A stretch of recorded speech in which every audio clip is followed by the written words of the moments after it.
ขอนอบน้อมด้วยเสียงกล่าวแด่พระพุทธเจ้าผู้ทรงรู้ผู้ทรงเห็นผู้ทรงเป็นพระอรหันตสัมมาสัมพุทธเจ้าพระองค์นั้นตอนที่925ตื่นเถิดลุกขึ้นเถิดมาทำความประเสริฐให้เกิดขึ้นแก่ตนและเกื้อกูลแก่เหล่าสัตว์บุคคลพึงรีบขนขวายในความดีพึงห้ามจิตเสียจากบาปเพราะว่าเมื่อบุคคลทำความดีช้าอยู่ใจจะยินดีในบาปนะโมตัสสะภะคะวะโตอะระหะโตสัมมาสัมพุทธัสสะนะโมตัสสะภะคะวะโตอะระหะโตสัมมาสัมพุทธัสสะนะโมตัสสะภะคะวะโตอะระหะโตสัมมาสัมพุทธัสสะพุทธังสรณังคัจฉามิธัมมังสรณังคัจฉามิสังฆังสรณังคัจฉามิทุติยัมปิพุทธังสรณังคัจฉามิทุติยัมปิธัมมังสรณังคัจฉามิทุติยัมปิสังฆังสรณังคัจฉามิตติยัมปิพุทธังสรณังคัจฉามิตติยัมปิธัมมังสรณังคัจฉามิตติยัมปิสังฆังสรณังคัจฉามินัตถิเมสรณังอัญญังพุทโธเมสรณังวรังเอเตนะสัจวัชเชนะวัตเตยังสัตถุสาสเนนัตถิเมสรณังอัญญังธัมโมเมสรณังวรังเอเตนะสัจวัชเชนะวัตเตยังสัตถุสาสเนนัตถิเมสรณังอัญญังสังโฆเมสรณังวรังเอเตนะสัจวัชเชนะวัตเตยังสัตถุสาสเนที่พึ่งอื่นของข้าพเจ้าไม่มีพระพุทธเจ้าเป็นที่พึ่งอันประเสริฐของข้าพเจ้าด้วยการกล่าวคำสัตย์นี้ข้าพเจ้าพึงเจริญในพระศาสนาของพระศาสดาที่พึ่งอื่นของข้าพเจ้าไม่มีพระธรรมเป็นที่พึ่งอันประเสริฐของข้าพเจ้าด้วยการกล่าวคำสัตย์นี้ข้าพเจ้าพึงเจริญในพระศาสนาของพระศาสดาที่พึ่งอื่นของข้าพเจ้าไม่มีพระสงฆ์เป็นที่พึ่งอันประเสริฐของข้าพเจ้าด้วยการกล่าวคำสัตย์นี้ข้าพเจ้าพึงเจริญในพระศาสนา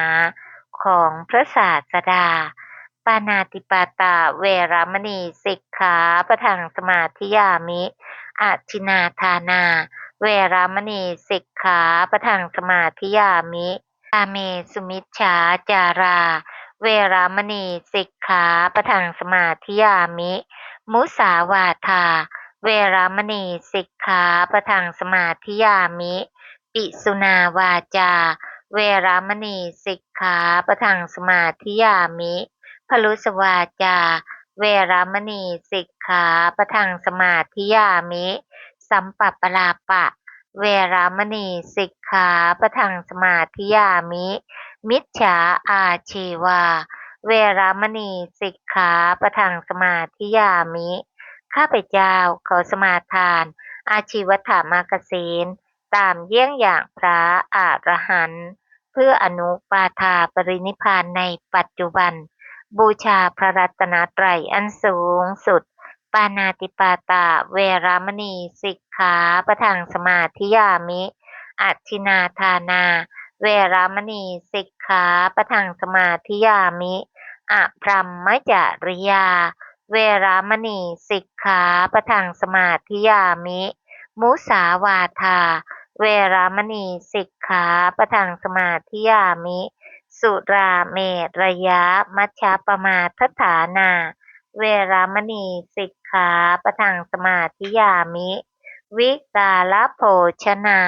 เวรามณีสิกขาปะทังสมาธิยามินัจจคีตวาทิตวิสุกทัสสนาเวรามณีสิกขาปะทังสมาธิยามิมาลาคันทวิเลปนะธารณะมันดนะวิภูสนัฏฐานาเวรามณีสิกขาปะทังสมาธิยามิอุจจาสยนะมหาสยนาเวรามณีสิกขาปะทังสมาธิยามิชาตารูปะรัชตะปฏิฆหานาเวรามณีสิกขาปะทังสมาธิยามิ ข้าพเจ้าขอสมาทานศีล10ประการนี้ตามเยี่ยงอย่างพระอรหันต์เพื่ออนุปาทาปรินิพพานในปัจจุบันบูชาพระรัตนตรัยอันสูงสุดขอเจริญกุศลกรรมบท10งดเว้นจากอกุศลกรรมบท10เจริญบารมี10เจริญบุญญากิริยาวัตถุ10เจริญโพธิปักขียธรรม37ประการอันประกอบด้วยสติปัฏฐานสี่สัมมาปัฏฐานสี่อิทธิบาทสี่อินทรีย์ห้าพละห้าโพชฌงค์เจ็ดอริยมรรคมีองค์8เพื่ออนุปาทาปรินิพพานในปัจจุบันบูชาพระรัตนตรัยอันสูงสุดท่านผู้มีบุญมากทั้งหลายก็คงตื่นกันขึ้นมาแล้วนะคะด้วยความสุขกายสุขใจและปลอดภัยกันอยู่ค่ะขณะนี้เราร่วมกันศึกษาในกุศลจิตกันใช่ไหมคะในจิตที่ประกอบด้วยปัญญาและไม่ประกอบด้วยปัญญาไปแล้วรวมทั้งในเวทนาต่างๆขณะนี้ก็มาศึกษาต่อนะคะในคำว่าอสังขาริกังสสังขาริกังเป็นอสังขาริกเป็นสสังขาริก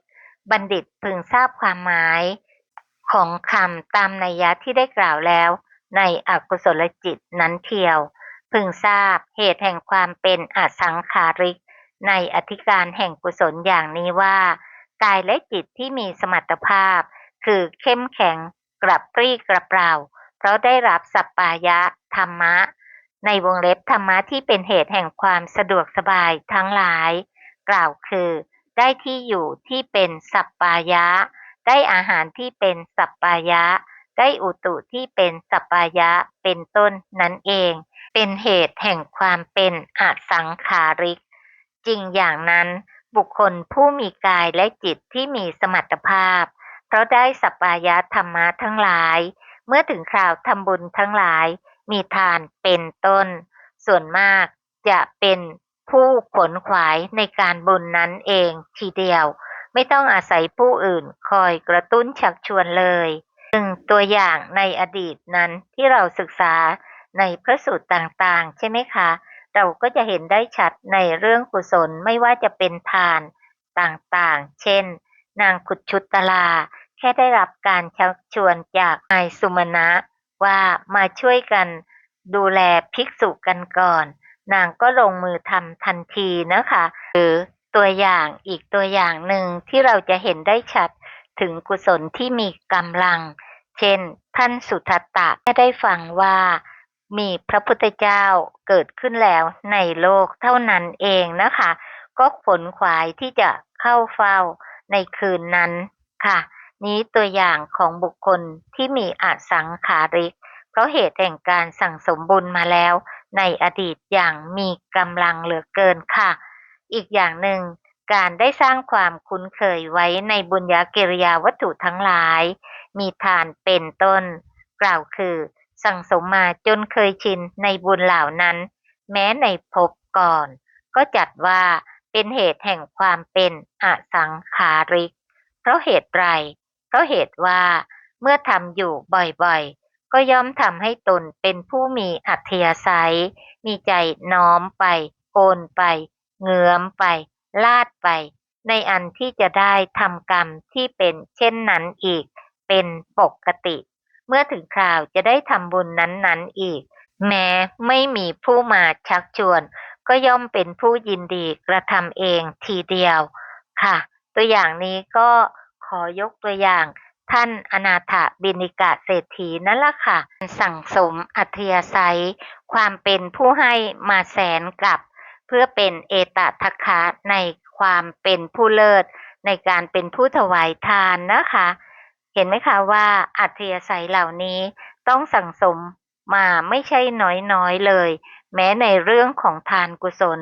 แล้วจะกล่าวไปใหญ่ในเรื่องของการศึกษาธรรมฟังธรรมและปฏิบัติธรรมให้ถูกต้องถูกตรงนั้นก็ต้องเป็นการฝึกฝนอัธยาศัยอย่างยิ่งค่ะซึ่งต้องอาศัยปัญญาและศรัทธาอันยิ่งยวดทีเดียวดังตัวอย่างของท่านที่เป็นเอตทัคคะในด้านต่างๆนะคะซึ่งท่านเหล่านั้นได้ฝึกฝนอัธยาศัยจ จนชำนาญในด้านนั้นๆในด้านปัญญาตัวอย่างก็คือพระสารีบุตรในด้านฝึกฝนในเรื่องของสมาธิหรือสมาบัติต่างๆก็คือท่านพระโมคคัลลานะหรือผู้ใฝ่ใจศึกษาในการเรียนที่เป็นเอตทัคคะในด้านนี้คือท่านพระราหุลเหล่านี้เป็นต้นท่านเหล่านี้เมื่อมีจิตน้อมไปในการที่จะประพฤติไม่ว่าในเรื่องของการศึกษาหรือการปฏิบัติต่างๆนั้นก็จะมีจิตใจน้อมไปโอนไปเงื้อมไปลาดไปในอันที่จะได้ทำกรรมที่เป็นเช่นนั้นอีกเป็นปกติไม่ว่าจะเป็นบุคคลที่มีอายุน้อยหรืออายุมากดังตัวอย่างท่านพระราหุลนะคะซึ่งบวชเป็นสามเณรตั้งแต่อายุ7 ขวบแต่ท่านก็มีอัธยาศัยแห่งการศึกษาในอดีตถึงแสนกับจึงเป็นผู้ที่ว่าไม่ใช่เรื่องของอายุใดๆเลยแต่อุปนิสัยปัจจัยที่มีกำลังนั้นเองจึงทำให้ท่านนั้นตื่นขึ้นมาแต่เช้า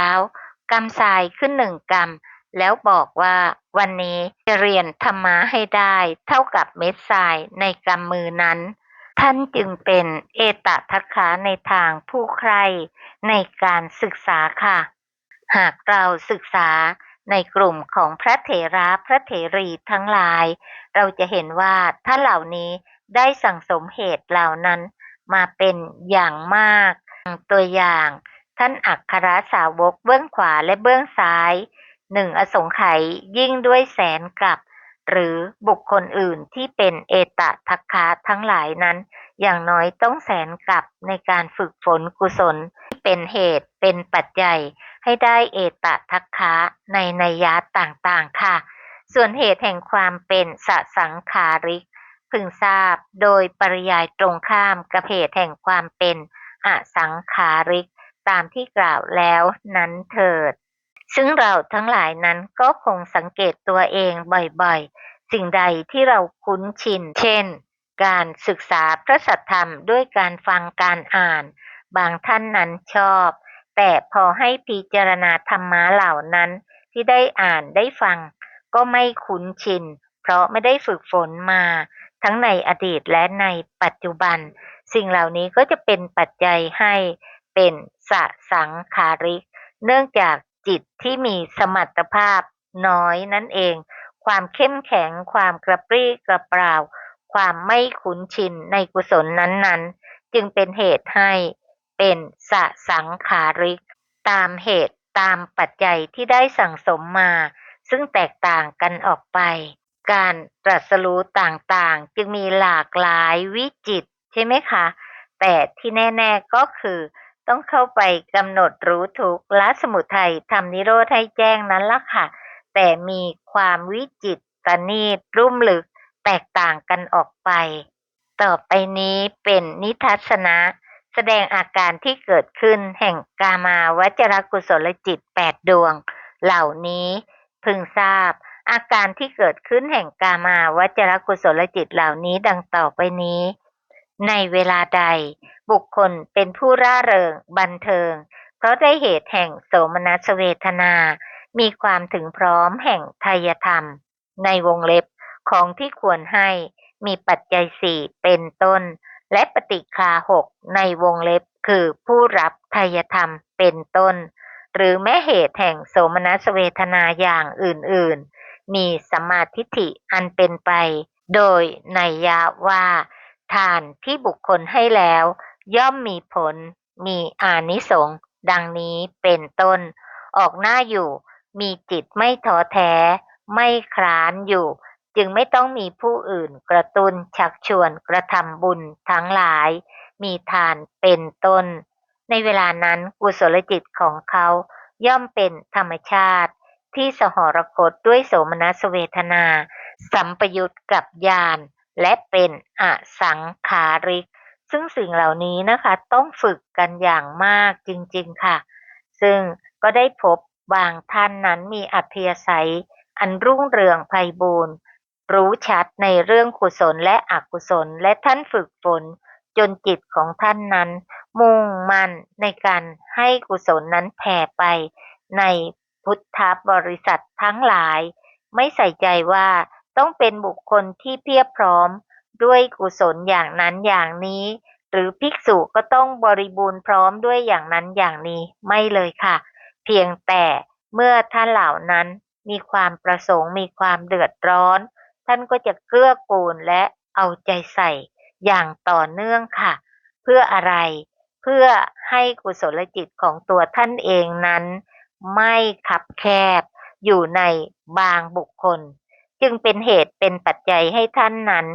มีความรุ่งเรืองไพบูรย์ในการเจริญกุศลได้หลากหลายวิจิตรและท่านจะคิดอยู่เสมอว่าสิ่งที่ท่านได้ยินได้รับรู้ว่ามีสิ่งใดขาดตกบกพร่องอยู่ท่านจึงคิดแต่เพียงว่าเป็นโอกาสอันดีของท่านเหลือเกินที่ได้โอกาสในการเจริญกุศลเหล่านั้นจะไม่คิดว่าโอ้นำมาซึ่งความลำบากความยุ่งยากอะไรอย่างนี้จะไม่มีเลยนี่คือฝึกอัธยาศัยจนคุ้นชินกับกุศลจริงๆค่ะแล้วก็เป็นอสังขาริกยินดีช่วยและช่วยอย่างต่อเนื่องนะคะและท่านจะพิจารณาอย่างสม่ำเสมอว่าควรดูแลเพิ่มขึ้นมากน้อยแค่ไหนเมื่อมีเหตุปัจจัยต่างๆเปลี่ยนแปลงไปในวัดนั้นๆหรือในสถานที่นั้นๆที่เป็นนาบุญของท่านค่ะซึ่งแน่นอนนะคะท่านฝึกคิดตั้งแต่เรื่องของพระมหาสัตว์ผู้ประเสริฐในบารมี30ทัศว่ากว่าพระองค์นั้นจะบำเพ็ญบารมีมาเกื้อกูลให้กับพวกเราทั้งหลายได้รู้ธรรมะได้ปฏิบัติตามพระธรรมคำสอนนั้นต้องอาศัยบารมีทั้ง30ทัศนั้นเนื่องด้วยทรัพย์ทั้งหมดที่เป็นภายนอกเนื่องด้วยอวัยวะและชีวิตต่างๆซึ่งสิ่งเหล่านี้ท่านฝึกพิจารณาใคร่ครวญว่าเป็นความยากยิ่งแล้วขณะนี้เราได้โอกาสมาเรียนรู้มาศึกษาการสละของเราไม่ว่าเรื่องทรัพย์เรื่องการดูแลต่างๆในพุทธบริษัททั้งหลายเมื่อเทียบกับการกว่าจะเป็นพระพุทธเจ้านั้นช่างห่างไกลกันเหลือเกินฉะนั้นการได้โอกาสเหล่านี้ท่านจึงถือว่าเป็นบุญของท่านเหลือเกินที่ได้ดูแลพระพุทธศาสนาเพื่อให้แผ่ไปและกว้างไกลไปยิ่งขึ้นการคิดพิจารณาเหล่านี้ต้องคิดทุกวันคิดต่อเนื่องหาวิธีการหลักการต่างๆนะคะจะเกื้อกูลได้มากยิ่งขึ้นได้อย่างไรนะคะซึ่งสิ่งเหล่านี้จึงเป็นเรื่องที่ว่าไม่ใช่ง่ายนะคะการที่จะฝึกให้เป็นผู้มีญาณปัญญาและเป็นอสังขาริกซึ่งเรานั้นควรฝึกฝนกันอย่างยิ่งค่ะเพราะอัธยาศัยแห่งสัมมาทิฏฐินั้นไม่ใช่จะเกิดขึ้นได้โดยง่ายหากเราไม่มุ่งมองการเกื้อกูลบุคคลอื่นและสร้างเหตุสร้างปัจจัยเพื่อผู้อื่นไม่ใช่เพื่อตนและเพื่อครอบครัวของตนเท่านั้นเพื่ออะไรล่ะคะจริงๆแล้วก็คือเพื่อตนเองนั่นล่ะค่ะจะได้เป็นผู้มีใจผ่องใสมีใจที่เป็นไปในพรหมวิหารและจะเป็นผู้ที่ไม่ท้อแท้ไม่คร้านเพราะฝึกฝนตนเองกระตุ้นตนเองจนเป็นอัธยาศัยไปแล้วค่ะบุคคลที่มองในแง่ของการเกื้อกูลต่อผู้อื่นนั้นเนี่ยจะเป็นผู้ที่สามารถเจริญทานกุศลเจริญอะไรได้อีกคะโดยง่ายก็เจริญกุศลศีลไงคะเพราะกุศลศีลนั้นต้องอาศัยอะไรคะพรหมวิหารค่ะนะคะเป็นผู้ที่มีเมตตามีกรุณาต่อผู้อื่นมีความปรารถนาดีหวังดีและใจดีและที่สำคัญสุดท้ายก็คือเชื่อมั่นในกรรมและผลของกรรมกุศลศีลก็จะรุ่งเรืองไพบูรย์แล้วศีลเป็นที่ตั้งของอะไรล่ะคะก็เป็นที่ตั้งของสมถะบุคคลใดที่มีศีลดีที่ปราศจากตัณหามานะทิฏฐิ ย่อมมีความไม่เดือดร้อนใจ เป็นไปด้วยปราโมทย์ปีติปัสสธิและความสุข ความสุขเป็นเหตุใกล้ของอะไรคะ สมาธิ และเมื่อมีสมาธิดี เป็นไงคะ จิตที่ผ่องใส มีใจตั้งมั่น มีการศึกษามาเป็นอย่างดีแล้ว ในเรื่องของรูปธรรมและนามธรรม หรือในเรื่องของขันธ์ห้าอายตนะปฏิจจะเหล่านี้เป็นต้น ย่อมสามารถพิจารณาใคร่ครวญในธรรมะที่เป็นไปเพื่อการเจริญวิปัสสนา เป็นไงคะก้าวต่อไป ก็สามารถจะเข้าถึงฝั่งคือมรรคผลนิพพานได้ค่ะ สิ่งเหล่านี้เป็นปัจจัยต่อกันทั้งหมดค่ะ ไม่ใช่ว่าจู่ๆเราอยากจะเจริญสมถะ แล้วไม่มีข้อมูลแห่งกุศลเหล่านี้อยู่ในใจเลย ความสุขจะเกิดขึ้นจากที่ไหน เพราะความสุขเป็นเหตุใกล้ของความตั้งมั่นคือสมาธิ แล้วสมาธิก็เป็นเหตุใกล้ให้ปัญญานั้นมีโอกาสแผ่ไปในขันธ์ธาตุอายตนะได้ง่ายได้ชัดเจน อันเป็นปัจจัยต่อมรรคผลนิพพานค่ะ การศึกษาในเรื่องของกามาวจรกุศลจิต8ดวงนี้ จึงเป็นสิ่งที่เกื้อกูลต่อเราอย่างยิ่งนะคะ ในการที่จะฝึกฝนให้มีกำลังโดยเฉพาะในเรื่องของญาณในเรื่องของเวทนาที่เป็นโสมนัสเวทนา และในเรื่องของอสังขาริกค่ะ ก็คำว่าบุคคลเป็นผู้ร่าเริงบันเทิง เป็นคำแสดงถึงความเป็นจิตที่สหรคตด้วยโสมนัสเวทนาคำว่าสมาธิฏฐิออกหน้าอยู่เป็นคำที่แสดงถึงความเป็นจิตที่สัมปยุตกับญาณก็ญาณท่านเรียกว่าสมาธิฏฐิเพราะอัตถะว่าเป็นความเห็นชอบคือเห็นถูกต้องตรงตามสภาวะไม่วิปริตส่วนคำว่าจึงไม่ต้องมีผู้อื่นมากระตุ้นชักชวนเป็นคำแสดงถึงความเป็นอสังขาริกชนิแลที่กล่าวมานี้เป็นนิทัศนะแสดงอาการที่เกิดขึ้นแห่งจิตดวงที่หนึ่งก็คงจะเป็นสิ่งที่เรามุ่งมั่นและตั้งใจจะให้เกิดขึ้นนะคะเพราะว่าเป็นจิตที่ดีที่สุดในมหากุศลจิต8แต่ต้องอาศัยการฝึกฝนค่ะด้วยการที่ได้ศึกษามาเป็นอย่างดีในกระบวนการต่างๆนะคะก็คงจะทำให้เรานั้นก้าวไปสู่ความสำเร็จได้โดยไม่ยากมุ่งให้จิตอันประณีตเหล่านี้บังเกิดขึ้นค่ะด้วยการศึกษาและปฏิบัติธรรมเพื่ออนุปาทาปรินิพพานในปัจจุบันด้วยสัจจะวาจานี้หม่อมฉันทั้งหลายเชื่อมั่นว่า